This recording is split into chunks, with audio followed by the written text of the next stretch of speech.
Hello, my name is Elis Bebb and I'm standing as an independent candidate in the forthcoming election. I first came to Guernsey in the mid-90s and I worked in the Ambassador Hotel. I fell in love with the island and I've stayed here ever since. I've enjoyed a great career because of the opportunities that Guernsey has to offer, and what I'd like to do is repay that debt to the island by working on your behalf as a deputy. I was a deputy in the 2012 term, and during that time I worked collaboratively with people of all political persuasions across the House. I was working on the committee that brought forward same-sex marriage proposals. Whilst on health, I worked with them in order to reform the mental health services and in order to reform the adult respite care. Whilst on the Environment Department, we were successful in bringing forward the first biodiversity strategy to be agreed by the states. To be able to achieve all of these things and a fair amount more, you have to be able to work with everybody, and that I think is one of the strongest strengths I have. The reasons I'm standing this time is once again to do with equitable treatment of all people. The states have finally agreed an agenda and a timeline in order to bring forward proposals for anti-discrimination legislation.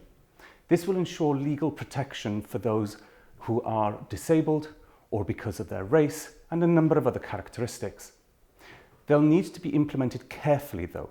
It needs to be worked in collaboration with businesses who may be suffering because of the coming recession. Talking of businesses, I believe that the government's place is to create the right environment for businesses to thrive, and the best thing that we can do in the upcoming 4 years is to roll out and support 5G. It will create the opportunities for business to thrive, and that is what we need. The states have also agreed a review of the long-term care fund. Now this is one that's going to run out of money by 2040, and if we are to be successful in changing it, it needs to be reimagined. We can't simply increase the contributions. That adds to the intergenerational unfairness that already exists. People who are young will have to pay more despite the fact that they're struggling to get onto the housing ladder. So it needs to be reviewed with that in mind. Finally, I'd like to talk about the justice review that the states have recently commissioned. I believe that short-term sentencing are a problem, and the best way to resolve it is to introduce sentencing guidelines. But it will need to be worked very carefully in collaboration with the Royal Court and the Magistrates' Court.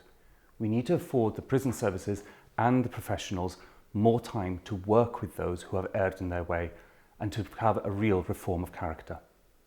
Thank you for listening, and please consider me for one of your 38 votes.